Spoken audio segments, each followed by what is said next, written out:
Hello friends. మన ఒడిస్సా జర్నీలో ఇది 17వ వీడియో. ఈ వీడియోలో మనం చూడబోతున్నాము కోణార్క్ సూర్యభగవాన్ టెంపుల్. కోణార్క్ ఇది ఒడిస్సా రాష్ట్రంలోని పూరి జిల్లాకు చెందినటువంటి ఒక చిన్న పట్టణం. ఈ సూర్యభగవాన్ టెంపుల్ కూడా ఈ పట్టణం లోపలే ఉంటుంది. మనం సూర్యభగవాన్ టెంపుల్ ఉన్న ప్రాంతానికి చేరుకున్న తర్వాత అక్కడ నియర్లీ 1 కిలోమీటర్ వరకు మనం బై వాక్ చేయాల్సి ఉంటుంది. ఈ వీడియోలో మీరు చూడవచ్చు. ఈ వాక్‌లో మనం వెళ్తూ ఉంటే మనకు ఈ దారి పొడవునా కూడా హోటళ్ళు, దుకాణాలు, అలాగే మన జాతరలో అమ్ముకునే షాపులు ఇలా ఎన్నో కనిపిస్తూ ఉంటాయి. దారి పొడవునా కొబ్బరి బోండాలు, టాయ్స్ అమ్మే షాపులు. ఈ షాపులలో మనకి పూరి జగన్నాథ్ పెయింటింగ్స్ కావచ్చు, అలాగే సూర్య భగవాన్ యొక్క రథచక్రాలు ఇలా ఎన్నో వస్తువులు కనిపిస్తూ ఉంటాయి. అలాగే ఈ ప్రాంతంలో మీకు డ్రై ఫ్రూట్స్ అమ్మే షాపులు కూడా కనిపిస్తూ ఉంటాయి. నేను చెక్ చేశాను. డిఫరెన్స్ అయితే పెద్దగా అయితే లేదు. ఒకవేళ మీరు ఏదైనా కొనుక్కోవాలంటే మాత్రం ట్రై చేయవచ్చు. అయితే ఈ దారి పొడవు మొత్తం షాపింగ్‌కి అనుకూలంగా ఉంటుంది. ఈ దారి పొడవునా మనం వెళ్తూ ఉంటే మనకి పూరి జగన్నాథ్ ఆలయం కూడా కనిపిస్తూ ఉంటుంది. అంటే ఒరిజినల్ కాదు. లోకల్ పూరి జగన్నాథ్ ఆలయం కూడా కనిపిస్తూ ఉంటుంది. వాటిని దాటి మనం ముందుకు వెళ్తూ ఉంటే మనం చివరిగా నవగ్రహ ఆలయం ఉన్న ప్రాంతానికి చేరుకుంటాం. అయితే ఇది మీకు సూర్య భగవాన్ దేవాలయం నుండి బయటికి వచ్చే మార్గం. సో, మీరు లోపలికి వెళ్ళాల్సిన పని లేదు. ఇది దాటి కొంచెం ముందుకెళ్తే మీకు సూర్య భగవాన్ ఆలయానికి యొక్క ఎంట్రన్స్ వస్తుంది. ఇక్కడ చూడవచ్చు. మేము లోపలికి ఎంటర్ అయినప్పుడు సాయంత్రం టైం అయింది. ఆ ప్రాంతంలో సూర్య భగవానుడు నాకు వెల్కమ్ చెప్తున్నట్లుగా నాకైతే అనిపించింది. టికెట్ కౌంటర్‌కి వెళ్తుంటే ఒక బోర్డ్ కనిపించింది. ఏంటని చూస్తే అది ఈ సన్ టెంపుల్‌లో జరిగేటువంటి లైట్ అండ్ సౌండ్ యొక్క బోర్డు. ఇది రాత్రి 7:30 గంటల నుంచి నైట్ 8 గంటల 10 నిమిషాల వరకు అయితే జరుగుతుంది. దీనికి మొత్తం 120 సీట్స్ ఉంటాయి. ఎవరు ఫస్ట్ వస్తే వాళ్ళకే ఇస్తారు. దీని కాస్ట్ వచ్చేసి రూ. 60. సన్ టెంపుల్ దర్శించడానికి టికెట్ వచ్చేసి రూ. 40. మీరు సన్ టెంపుల్‌ని ఉదయం 6 గంటల నుంచి రాత్రి 8 గంటల 10 నిమిషాల వరకు అయితే దర్శించుకోవచ్చు. తర్వాత టికెట్ వెరిఫికేషన్ చేసుకొని ముందుకెళ్తే అక్కడ 2 సింహం బొమ్మలు కనిపిస్తాయి. అక్కడే మీకు కోనార్క్ టెంపుల్ యొక్క బోర్డు కనిపిస్తుంది. దాన్ని దాటి కొంచెం ముందుకెళ్తే అక్కడ మీకు సన్ టెంపుల్ యొక్క టూరిస్ట్ బోర్డ్ కనిపిస్తుంది. అంటే ఇక్కడ మీరు సన్ టెంపుల్ దగ్గర ఏమేమి చూడవచ్చు అనేది ఈ బోర్డులో క్లియర్‌గా చూపిస్తారు, చూడొచ్చు. జస్ట్ లైక్ సన్ టెంపుల్, మనోహర టెంపుల్, భోగ మండపం, నాట్య మండపం, వంటశాల, అలాగే 2 బావులు, గుర్రాల మండపం, ఏనుగుల మండపం, ఛాయాదేవి, మాయాదేవి ఆలయం, వైష్ణవ ఆలయం, తిరిగి వచ్చేటప్పుడు నవగ్రహం దేవాలయం, వీటన్నిటిని కూడా మనం చూడొచ్చు. ఈ వీడియోలో మీకు అన్నిటిని చూపించే ప్రయత్నం అయితే చేస్తాను. మీరు చూస్తే నట మందిరం లేదా నాట్య మందిరం. ఇది ప్రధాన ఆలయానికి తూర్పు వైపున ఉంటుంది. పెద్ద బేస్మెంట్ పై ఉంటుంది, మీరు చూడవచ్చు. ఈ నాట్య మండపంలో మీకు ఏదైతే శిల్పకళ కనిపిస్తుందో అదే శిల్పకళ మీరు ప్రధాన ఆలయ గోడలపై కూడా చూడవచ్చు.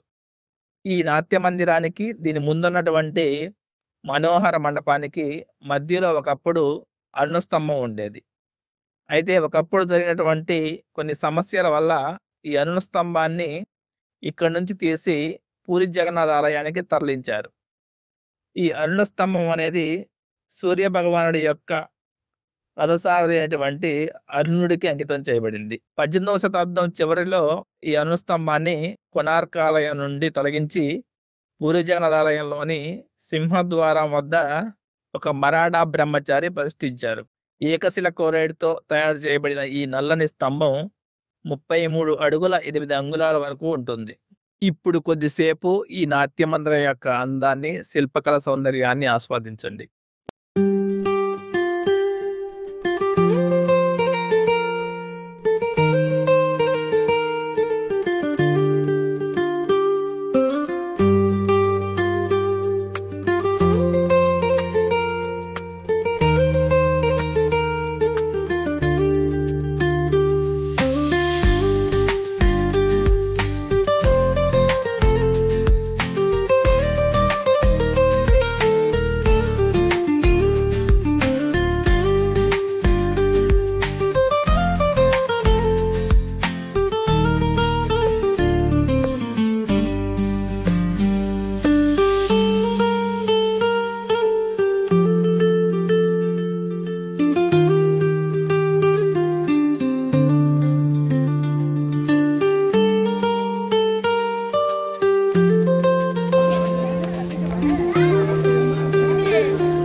ఇక్కడ మీరు చూస్తున్నది జగమోహన మండపం. ఈ మండపం గర్భగుడిని ఆనుకొని ఉంటుంది. ఈ జగమోహన మండపంలోనికి భక్తులు ప్రవేశించడానికి 3 ద్వారాలు ఉన్నాయి. ఈ ద్వారాల గుండా భక్తులు ఈ జగమోహన మండపంలోకి ప్రవేశించి గర్భగుడిలోని సూర్యదేవుని దర్శించుకుంటారు. ఈ జగమోహన మండపం యొక్క ఎత్తు 128 అడుగులు. దీనికి 100 మీటర్ల అడుగుల ఎత్తులో గర్భగుడి ఉంటుంది. అంటే గర్భగుడి 229 అడుగుల ఎత్తులో ఉంటుంది. చాలా దూరం నుంచి చూసినా కూడా కనిపిస్తూ ఉంటుంది. కోణార్క్ ఆలయం 13వ శతాబ్దానికి చెందిందని చెప్తున్నారు. అయితే ఇది 9వ శతాబ్దం నాటికే నిర్మించబడి ఉందని చెప్పి కొన్ని ఆధారాలు అయితే సూచిస్తున్నాయి. దీనిని తూర్పు గంగా వంశానికి చెందిన నరసింహదేవుడు నిర్మించారు. ఆ రోజుల్లోనే దాదాపు 1200 మంది శిల్పులు 12 ఏళ్ల పాటు కష్టపడి ఈ ఆలయాన్ని నిర్మించారు. ఈ ఆలయ నిర్మాణం ఓ అద్భుతమని చెప్పవచ్చు. ఆలయం సూర్యుని రథాకారాన్ని పోలి ఉంటుంది. 12 జతల చక్రాలు ఉంటాయి. అంతేకాదు 7 గుర్రాలు కూడా ఉంటాయి. ఈ ఆలయ నిర్మాణం ఒక అద్భుతం. ఆలయ నిర్మాణం ఎలా ఉంటుందంటే ఉదయాన్నే ఉదయించిన సూర్యుడు తూర్పుగా ప్రయాణిస్తూ పడమర వైపున అస్తమిస్తాడు. దీనికి అనుగుణంగా ఈ ఆలయంలోని 12 చక్రాలు వాటి గమనాన్ని సూచిస్తూ ఉంటాయి. ఈ 12 చక్రాలు తెలుగు సంవత్సరాల్లోని 12 నెలలను అలాగే 12 రాసులను సూచిస్తే 7 గుర్రాలు 7 వారాలను సూచిస్తాయి. ఈ ఆలయం సూర్యుడి గమనానికి అనుగుణంగా ఉంటుంది. అంటే సూర్యుడు ప్రయాణిస్తున్నప్పుడు మీరు ఈ సూర్య చక్రాన్ని అంటే ఆలయ చక్రాన్ని పరిశీలించినట్లయితే సమయాన్ని కరెక్ట్‌గా చూపిస్తుంది.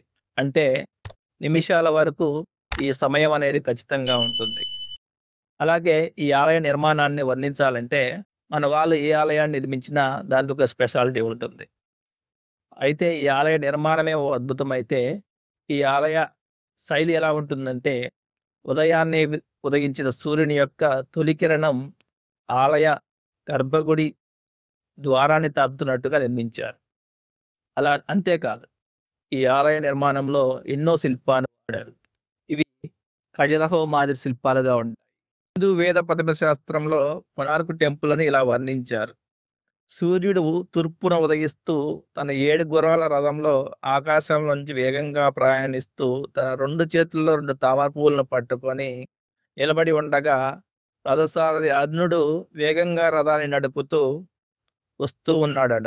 అలాగే సూర్యుని పక్కన 2 దేవతలు ఉన్నారు, ఉష మరియు ప్రత్యూష. వీరు బాణాలను పట్టుకొని ఉండగా ఆ బాణాలు చీకటిని తరిమేస్తున్నాయి అన్నట్లుగా ఉంటుందట. అలాగే మనం తెల్లవారుజామున మరియు సూర్యోదయం సమయంలో ఈ కోణార్క్ టెంపుల్‌ని చూసినప్పుడు అంటే దూర ప్రాంతాల నుంచి చూసినప్పుడు నీలి సముద్రం యొక్క లోతట్టు ప్రాంతాల నుండి సూర్యుడు రథం ఆకారంలో బయలుదేరాడు అన్నట్లుగా కనిపిస్తూ ఉందట. ఈ ఇమేజ్‌లో మీరు చూడొచ్చు. కోణార్క్ అనే పదం సంస్కృత పదాలైనటువంటి కొన మరియు అర్కాల నుంచి ఉద్భవించాయి. కొన అంటే మూల, అర్క అంటే సూర్యుడు. ప్రాచీన భారతీయ గ్రంథాల్లో కోణార్కును కైనాపర అని ప్రస్తావించారు. ప్రారంభ దశలో అంటే ఈ ఆలయం నిర్మించిన దశలలో ఈ ప్రాంతాన్ని నౌకాశ్రయంగా భావించేవారు. అంటే ఈ ఆలయం చంద్రభాగా నది ముఖద్వారం వద్ద నిర్మింపబడింది. అప్పటి నుండి నీటి ఒత్తిడి తగ్గడం వల్ల ఇప్పుడు ఇది బంగాళాఖాత సముద్ర తీరానికి రాజధాని అయినటువంటి భువనేశ్వర్‌కు 60 కిలోమీటర్ల దూరంలో ఉంది. పూరికి ఈశాన్యంగా 35 కిలోమీటర్లు, భువనేశ్వర్‌కు ఆగ్నేయంగా 65 కిలోమీటర్ల దూరంలో ఉంది. ఇక ఈ ప్రాంతానికి దగ్గరగా ఉన్న విమానాశ్రయం బిజు పట్నాయక్ విమానాశ్రయం. అలాగే పూరి మరియు భువనేశ్వర్ రైల్వే స్టేషన్లు ఈ ప్రాంతానికి దగ్గరగా ఉన్నాయి. 1676 నాటికి యూరోపియన్ నావికులకు ఇవి నౌకాశ్రయాలుగా పనిచేస్తూ ఉండేవి. వాళ్ళు ఈ కోణార్క్ టెంపుల్‌ను బ్లాక్ పగోడా అని పిలిచేవారు. అంటే నల్లని అంచుల టవర్ అని పిలిచేవారు. అలాగే పూరి జగన్నాథ్‌ని వైట్ పగోడా అని పిలిచేవాళ్ళు. అంచుల తెల్లని టవర్ అని పిలిచేవాళ్ళు. ఈ 2 దేవాలయాలు కూడా బంగాళాఖాతంలో నావికులకు ముఖ్యమైన మైలురాయిగా పనిచేశాయి ఆ కాలంలో.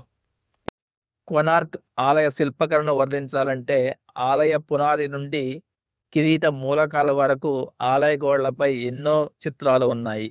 అందులో ముఖ్యమైనవి గిని వంటి సంగీత వాయిద్యాలను పట్టుకున్న పురుషులు, స్త్రీ సంగీతకారులు, హిందూ దేవతలు, అప్సరసలు, ప్రజల దైనందిన జీవితం, సంస్కృతి, జంతువులు, జలచరులు, పక్షులు, పురాణ జీవులు, హిందూ గ్రంథాలు ఇలా ఎన్నో ఉన్నాయి. అలాగే ఆలయ దిగువన చూసినట్లయితే ఏనుగులు, కవాత సైనికులు, సంగీతకారులు, వేట దృశ్యాలు, పెంపుడు జంతువులు, తలపై సామాగ్రిని మోసుకెళ్తున్న వ్యక్తులు, ఎద్దుల బండి సహాయంతో సామాగ్రిని తీసుకెళ్తున్నటువంటి వ్యక్తులు, రోడ్డు పక్కన భోజనం సిద్ధం చేసే ప్రయాణికులు, పండగ ఊరేగింపులు, చెట్టు దగ్గర నిలబడటం, కిటికీ నుంచి చూడడం, పెంపుడు జంతువులతో ఆడుకోవడం ఇలా ఎన్నో చిత్రాలను ఈ ఆలయ గోడలపై మనం గమనించవచ్చు. ఆలయం ఎలా నాశనమైంది? 19వ శతాబ్దపు గ్రంథాలు శిథిలాల గురించి చెప్తున్నాయి. అంటే 1556 నుండి 1800 మధ్య కాలంలో ఈ ఆలయం ఉద్దేశపూర్వకంగా లేదా సహజంగా దెబ్బతిందని చెప్తున్నారు. అయితే 15వ మరియు 17వ శతాబ్దాల మధ్య ముస్లిం సైన్యాలు అనేక సార్లు ఈ ఆలయాన్ని నాశనం చేయాలని చూశాయట. 16వ శతాబ్దంలో ముస్లిం జనరలైనటువంటి కలా ఫహద్ 1568 ప్రాంతంలో ఈ ఆలయం దాడి చేసినట్లుగా భావిస్తున్నారు. సూర్య దేవాలయం తర్వాత తన విశ్వాసాలను కోల్పోయింది. కోనార్క్ నిర్జీవమైపోయింది. సంవత్సరాలుగా దట్టమైన అడవులతో అదృశ్యమైపోయింది. 200 సంవత్సరాల తర్వాత 18వ శతాబ్దంలో మరాఠాల పాలనలో ఒక మరాఠా సాధువు ఈ ఆలయాన్ని చెట్లతో కప్పబడి ఉండడాన్ని చూసి కనపడడం జరిగింది. అప్పుడు ఆ ఆలయం ఎలా ఉందో ఇక్కడ మీరు ఈ చిత్రంలో చూడవచ్చు. అప్పుడు కేవలం మనోహర మండపం మాత్రమే మిగిలి ఉంది. గర్భగుడి కేవలం ఒకవైపుగా ఒక చెట్టు మాత్రమే నిలబడి ఉండటం మనం గమనించవచ్చు. మీరు ఇప్పుడు చూస్తున్నది సూర్య దేవాలయం కాదు. అంటే గర్భగుడి లేని ఒక సూర్య దేవాలయాన్ని మాత్రమే మనం చూస్తున్నాం. అంటే మనం చూస్తున్నది సూర్య దేవాలయం కాదు.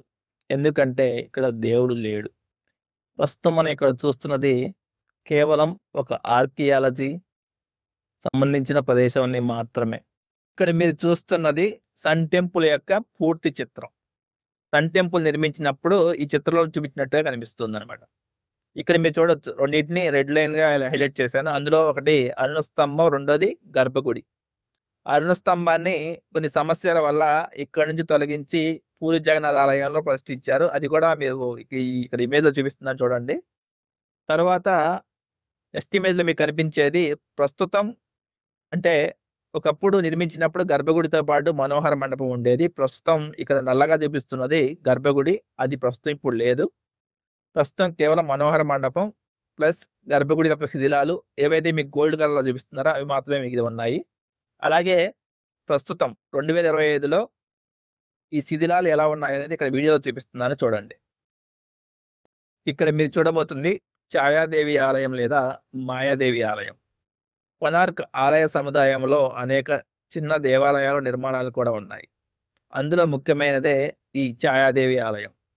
ఇది 11వ శతాబ్దం చివరి నాటిదని చెప్తున్నారు. ఈ ఆలయం ప్రధాన ఆలయం యొక్క నైరుతి మూలలో పశ్చిమాన తూర్పు వైపు ముఖంగా పెట్టి ఉంటుంది. ఇది 1900 మరియు 1910 మధ్య జరిగిన తవ్వకాలలో కనుగొనబడింది. ఈ చిన్న ఆలయం సూర్య భగవానుడి భార్యకు అంకితం చేయబడింది. ఆమె పేరే ఛాయాదేవి. ఈ ఛాయాదేవి ఆలయాన్ని మాయాదేవి ఆలయం అని కూడా పిలుస్తారు.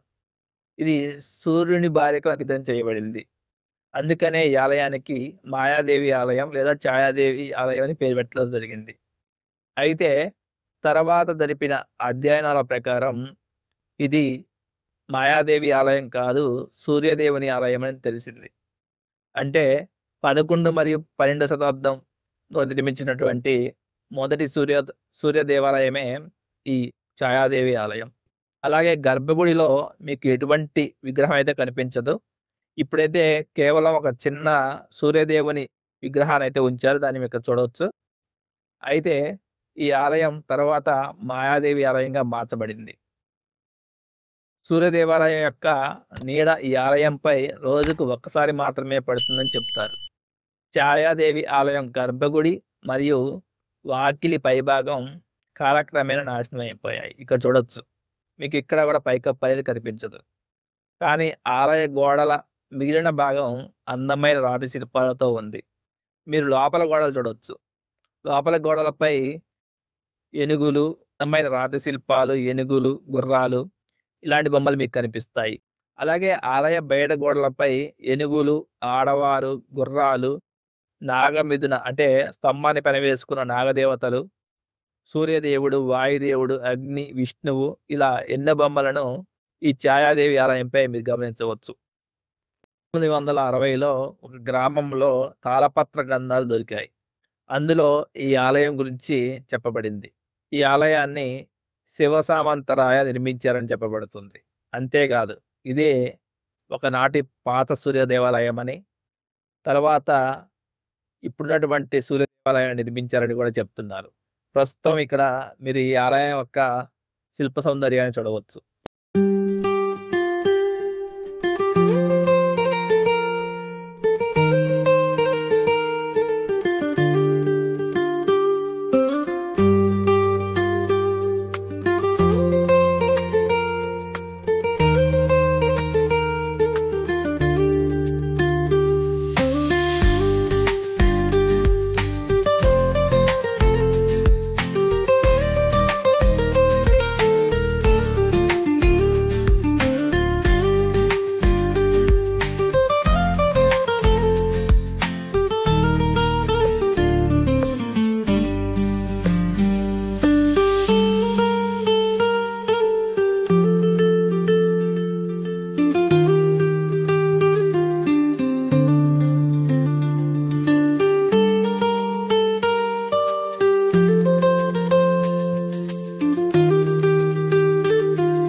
ఇక్కడ మీరు చూస్తున్నది వైష్ణవ ఆలయం. దీన్నే బ్రిక్ టెంపుల్ అని కూడా అంటారు. ఎందుకనేది మీరు ఈ ఆలయాన్ని చూస్తే మీకే అర్థమవుతుంది.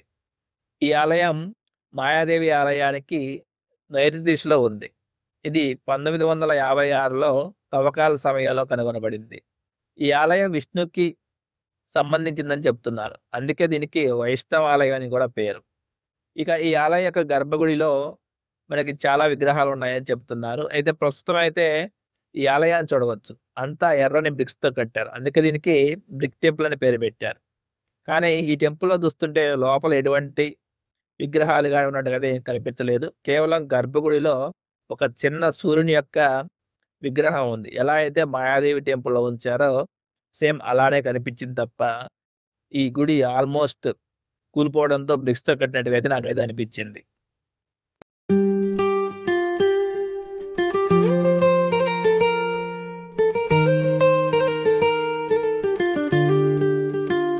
మీరు చూస్తున్నది సూర్య దేవాలయం గర్భగుడి కింద మిగిలి ఉన్నటువంటి వాకిలిని. ఇది చూడొచ్చు ఎంత శిల్పకళతో నిండి ఉందో. దీన్ని చూస్తే అనిపిస్తుంది గర్భగుడి ఇంకెంత సుందరంగా ఉండేదేమో అని. ఇక ఈ ఆలయ స్థల పురాణం విషయానికొస్తే శ్రీకృష్ణుడి కొడుకు శంభుడు ఉండేవాడు. ఇతడు శాపగ్రస్తుడై కుష్ఠరోగ బారిన పడ్డాడు. శాప విముక్తి కోసం చంద్రభాగా నది ఒడ్డుకు వచ్చి అక్కడ సూర్యుడిని స్మరిస్తూ ఉండేవాడు. ఒకనాడు చంద్రభాగా తీర్థంలో స్నానం చేయడానికి దిగ్గా అందులో సూర్య భగవానుడి విగ్రహం ఒకటి కొట్టుకు వచ్చింది.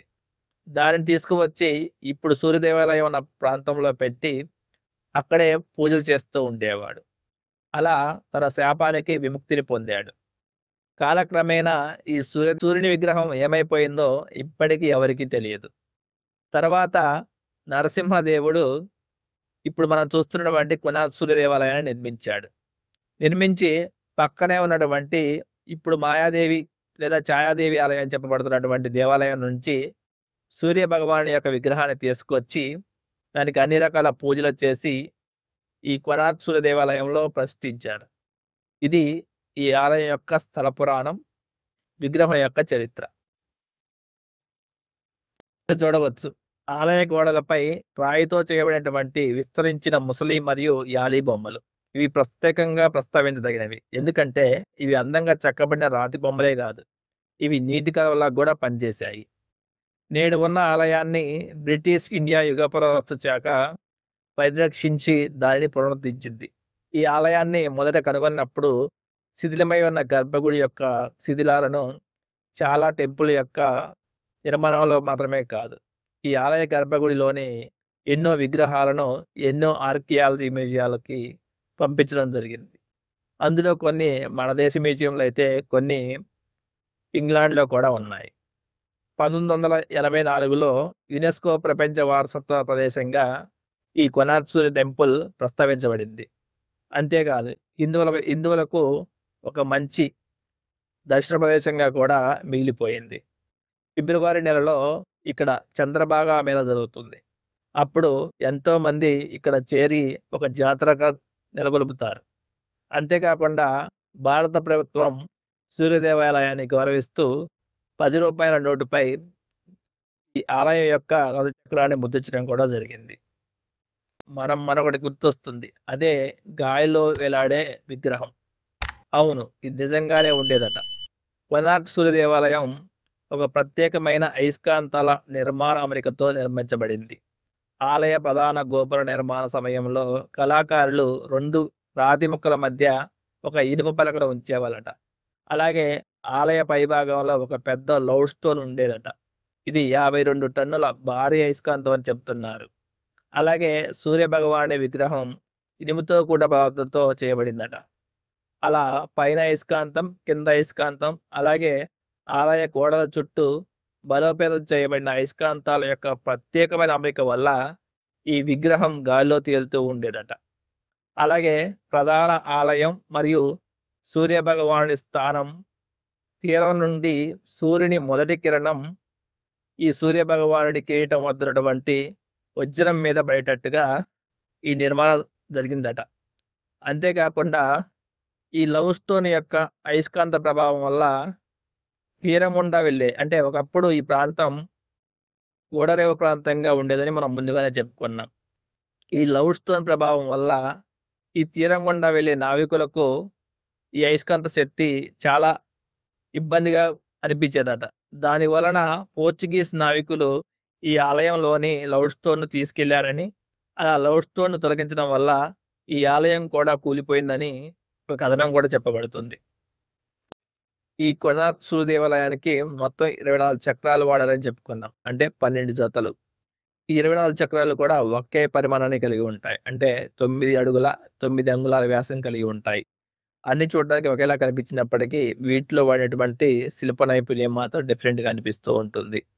ఇక ప్రధాన ఆలయానికి 6, అంటే గర్భగుడికి 6 అటు 6 ఇటుగా ఉంటాయి. అలాగే ఇక మనోహర మండపానికి 4 చక్రాలు అటువైపు ఇటువైపు ఉంటాయి. అలాగే మెట్ల దగ్గర 2 చక్రాలు అటువైపు ఇటువైపు, మొత్తం ఇలా 24 చక్రాలు ఉంటాయి.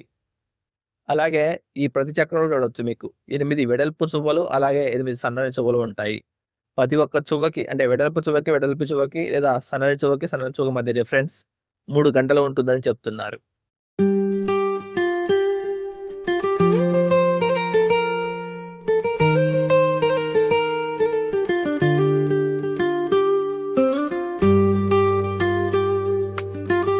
మనం ఆలయాన్ని తిరిగి చూస్తూ ఉన్నప్పుడు మనకు దక్షిణం వైపు 2 భారీ విగ్రహాలు కనిపిస్తాయి. అందులో ఒకటి ఏనుగు, మరొకటి సింహము. అయితే ఏనుగుది పూర్తిగా డ్యామేజ్ అయిపోయింది, సింహాన్ని మనం చూడవచ్చు ఇక్కడ చూడండి. అలాగే ఆలయానికి ఉత్తరం వైపు వచ్చినట్లయితే మీకు అక్కడ 2 పెద్ద ఏనుగులు ఒక మందిరంలో ఉంటాయి, అంటే ఒక వాకిలి మీద నిర్మించబడి ఉంటాయి. ఈ 2 కూడా యుద్ధ ఏనుగులు.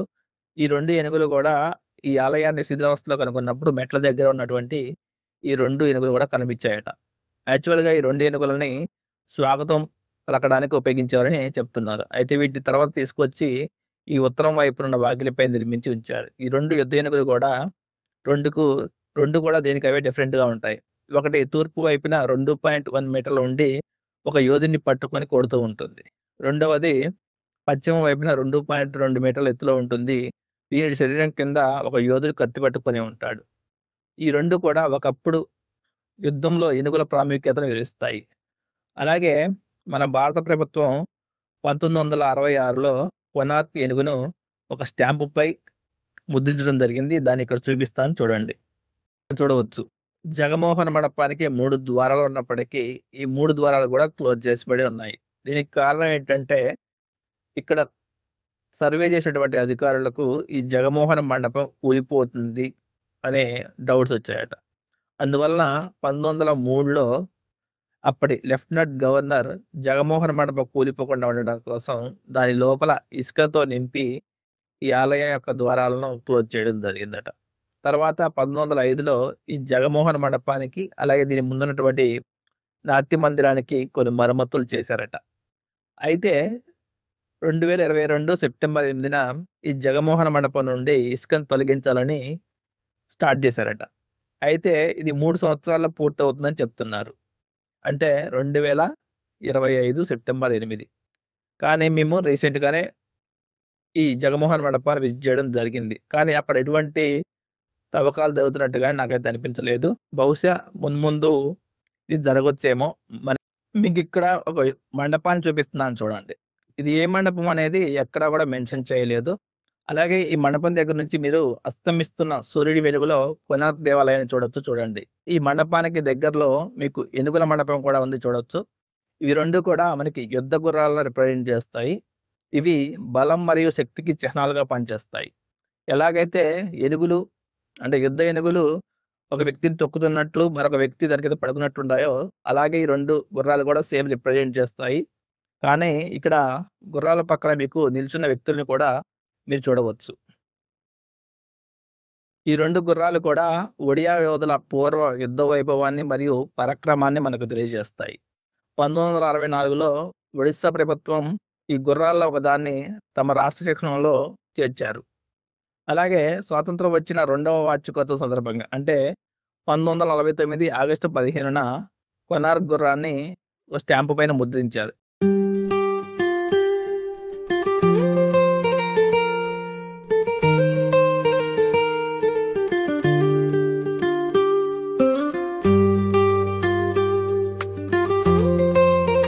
ఇక్కడ మీరు చూస్తున్నది ఆలయ వంటగది. ఇది చూడడానికి చాలా పెద్దగా అనిపిస్తుంది. ఇది 1950లో జరిపిన తవ్వకాల్లో కనుగొనబడింది. ప్రస్తుతం ఈ వంటగదిలో కేవలం స్తంభాలు మాత్రమే మిగిలాయి. ఈ వంటగదిలో నీటిని తీసుకురావడానికి మార్గాలు, నీటి నిల్వ చేయడానికి కంటైనర్లు, కాలువలు, ధాన్యాలు మరియు సుగంధ ద్రవ్యాలు రుబ్బడానికి కొన్ని ప్రాంతాలు కూడా గుర్తించబడ్డాయి. ఈ వంటగదికి ఉత్తరాన ఒక బావి కూడా ఉంది. బహుశా అక్కడి నుంటే ఈ వంటగదిలోకి నీటిని సప్లై చేసేవాళ్ళని నమ్ముతున్నారు. అలాగే ఇది నాట్య మండపానికి దక్షిణంగా ఉంటుంది.